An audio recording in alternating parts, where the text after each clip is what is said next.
Des histoires merveilleuses d'hier et d'aujourd'hui, pour grands et petits. À écouter sur franceculture.fr et l'appli Radio France. Les petits poissons. Sophie était étourdie. Elle faisait souvent, sans y penser, de mauvaises choses. Voici ce qui lui arriva un jour. Sa maman avait des petits poissons, pas plus longs qu'une épingle et pas plus gros qu'un tuyau de plumes de pigeon. Madame de Réan aimait beaucoup ces petits poissons, qui vivaient dans une cuvette pleine d'eau, au fond de laquelle il y avait du sable pour qu'ils puissent s'y enfoncer et s'y cacher. Tous les matins, Madame de Réan portait du pain à ces petits poissons. Sophie s'amusait à les regarder pendant qu'ils se jetaient sur les miettes de pain et qu'ils se disputaient pour les avoir. Un jour, son papa lui donna un joli petit couteau en écaille. Sophie, enchantée de son couteau, s'en servait pour couper son pain, ses pommes, des biscuits, des fleurs, etc. Un matin, Sophie jouait avec son ménage. Sa bonne lui avait donné du pain qu'elle avait coupé en tout petits morceaux, des amandes qu'elle coupait en tranches et des feuilles de salade. Elle demanda à sa bonne de l'huile et du vinaigre pour faire la salade. « Non, répondit la bonne, je veux bien vous donner du sel, mais pas d'huile ni de vinaigre qui pourrait tacher votre robe. » Sophie prit le sel, en mit sur sa salade. Il lui en restait beaucoup. « Si j'avais quelque chose à saler, se dit-elle. Je ne peux pas saler du pain, il me faudrait de la viande ou du poisson. Oh, la bonne idée, je vais saler les petits poissons de maman. J'en couperai quelques-uns en tranches avec mon couteau, je salerai les autres tout entiers, que ce sera amusant, quelle jolie place ça fera. » Et voilà Sophie qui ne réfléchit pas que sa maman n'aura plus ces jolis poissons qu'elle aime tant, que ces pauvres petits souffriront beaucoup d'être salés vivants ou d'être coupés en tranches. Sophie court dans le petit salon où étaient les petits poissons, elle s'approche de la cuvette, les pêche tous, les met dans une assiette de son ménage, retourne à sa petite table, prend quelques-uns de ces pauvres poissons et les étend sur un plat. Mais les poissons, qui ne se sentaient pas à l'aise hors de l'eau, remuaient et sautaient tant qu'ils pouvaient. Pour les faire tenir tranquilles, Sophie leur verse du sel sur le dos, sur la tête, sur la queue. En effet, ils restent immobiles. Les pauvres petits étaient morts. Quand son assiette fut pleine, elle en prit d'autres et se mit à les couper en tranches. Au premier coup de couteau, les malheureux poissons se tordaient en désespérés, mais ils devenaient bientôt immobiles, parce qu'ils mouraient. Après le second poisson, Sophie s'aperçut qu'elle les tuait en les coupant en morceaux. Elle regarda avec inquiétude les poissons salés. Ne les voyant pas remuer, elle les examina attentivement et vit qu'ils étaient tous morts. Sophie devint rouge comme une cerise. « Que va dire maman ?» se dit-elle. « Que vais-je devenir, moi, pauvre malheureuse? Comment faire pour cacher cela ?» Elle réfléchit un moment. Son visage s'éclaircit. Elle avait trouvé un moyen excellent pour que sa maman ne s'aperçût de rien. Elle ramassa bien vite tous les poissons salés et coupés, les remit dans une petite assiette, sortit doucement de la chambre et les reporta dans leur cuvette. Maman croira, dit-elle, qu'ils se sont battus, qu'ils se sont tous entre-déchirés et tués. Je vais essuyer mes assiettes, mon couteau et ôter mon sel. Ma bonne n'a heureusement pas remarqué que j'avais été chercher les poissons. Elle est occupée de son ouvrage et ne pense pas à moi. Sophie rentra sans bruit dans sa chambre, se remit à sa petite table et continua de jouer avec son ménage. Au bout de quelque temps, elle se leva, prit un livre et se mit à regarder les images. Mais elle était inquiète. Elle ne faisait pas attention aux images. Elle croyait toujours entendre arriver sa maman. Tout d'un coup, Sophie tressaille, rougit. Elle entend la voix de Madame de Réan qui appelait les domestiques. Elle l'entend parler haut comme si elle grondait. Les domestiques vont et viennent.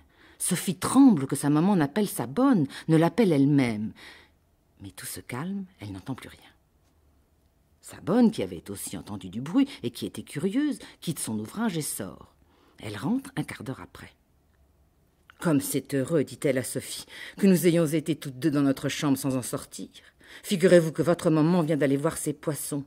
Elle les a trouvés tous morts, les uns entiers, les autres coupés en morceaux. Elle a fait venir tous les domestiques pour leur demander quel était le méchant qui avait fait mourir ces pauvres petites bêtes. Personne n'a pu ou n'a voulu rien dire. Je viens de la rencontrer venant ici. Elle m'a demandé si vous aviez été dans le salon. J'ai heureusement pu lui répondre que vous n'aviez pas bougé d'ici, que vous vous étiez amusé à faire la dînette dans votre petit ménage. « C'est singulier, dit-elle. J'aurais parié que c'est Sophie qui a fait ce beau coup. »« Oh, madame, ai-je répondu, Sophie n'est pas capable d'avoir fait une chose si méchante. »« Tant mieux, dit votre maman, car je l'aurais sévèrement punie.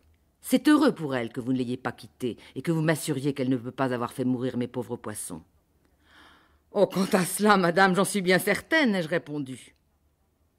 Sophie ne disait rien. Elle restait immobile, rouge, la tête baissée, les yeux pleins de larmes.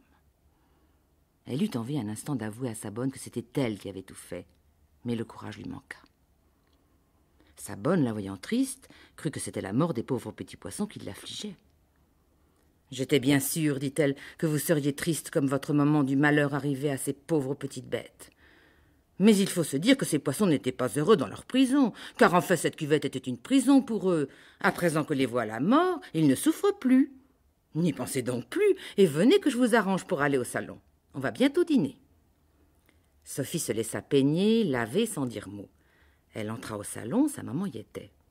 « Sophie, lui dit-elle, ta bonne t'a-t-elle raconté ce qui est arrivé à mes petits poissons ?»« Oui, maman. »« Si ta bonne ne m'avait assuré que tu étais restée avec elle dans ta chambre depuis que tu m'avais quittée, j'aurais cru que c'est toi qui les as fait mourir. Tous les domestiques disent que ce n'est aucun d'eux. Mais je crois que le domestique Simon, qui était chargé de changer tous les matins l'eau et le sable de la cuvette, a voulu se débarrasser de cet ennui et qu'il a tué mes pauvres poissons pour ne plus avoir à les soigner. Aussi je le renverrai demain. »« Oh, maman, ce pauvre homme, que deviendra-t-il avec sa femme et ses enfants ? » ?»« Tant pis pour lui. Il ne devait pas tuer mes petits poissons, qui ne lui avaient fait aucun mal et qu'il a fait souffrir en les coupant en morceaux. »« Mais ce n'est pas lui, maman. Je vous assure que ce n'est pas lui. »« Comment sais-tu que ce n'est pas lui ? Moi, je crois que c'est lui, que ce ne peut être que lui. Et dès demain, je le ferai partir. »« Oh non, maman, ne le faites pas. C'est moi qui ai pris les petits poissons et qui les ai tués. »« Toi ? Quelle folie ! Toi qui aimais ces petits poissons, tu ne les aurais pas fait souffrir et mourir. Je vois bien que tu dis cela pour excuser Simon. Non, maman, je vous assure que c'est moi. Oui, c'est moi. Je ne voulais pas les tuer. Je voulais seulement les saler, et je croyais que le sel ne leur ferait pas de mal. Je ne croyais pas non plus que de les couper leur fit mal, parce qu'ils ne criaient pas. Mais quand je les ai vus morts, je les ai reportés dans leur cuvette, sans que ma bonne qui travaillait m'ait vu sortir ni rentrer. » Madame de Réan resta quelques instants si étonnée de l'aveu de Sophie qu'elle ne lui répondit pas. Sophie leva timidement les yeux et vit ceux de sa mère fixés sur elle, mais sans colère ni sévérité.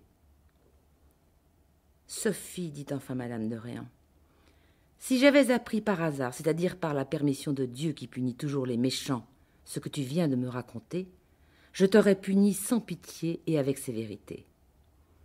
Mais le bon sentiment qui t'a fait avouer ta faute pour excuser Simon te vaudra ton pardon. Je ne te ferai donc pas de reproche, car je suis bien sûre que tu sens combien tu as été cruel pour ces pauvres poissons, en ne réfléchissant pas d'abord que le sel devait les tuer, ensuite qu'il est impossible de couper et de tuer n'importe quelle bête sans qu'elle souffre. » Et voyant que Sophie pleurait, elle ajouta : « Ne pleure pas, Sophie, et n'oublie pas qu'avouer tes fautes, c'est te les faire pardonner. » Sophie essuya ses yeux, elle remercia sa maman, mais elle resta toute la journée un peu triste d'avoir causé la mort de ses petits amis les poissons. Des histoires merveilleuses d'hier et d'aujourd'hui, pour grands et petits, à écouter sur franceculture.fr et l'appli Radio France.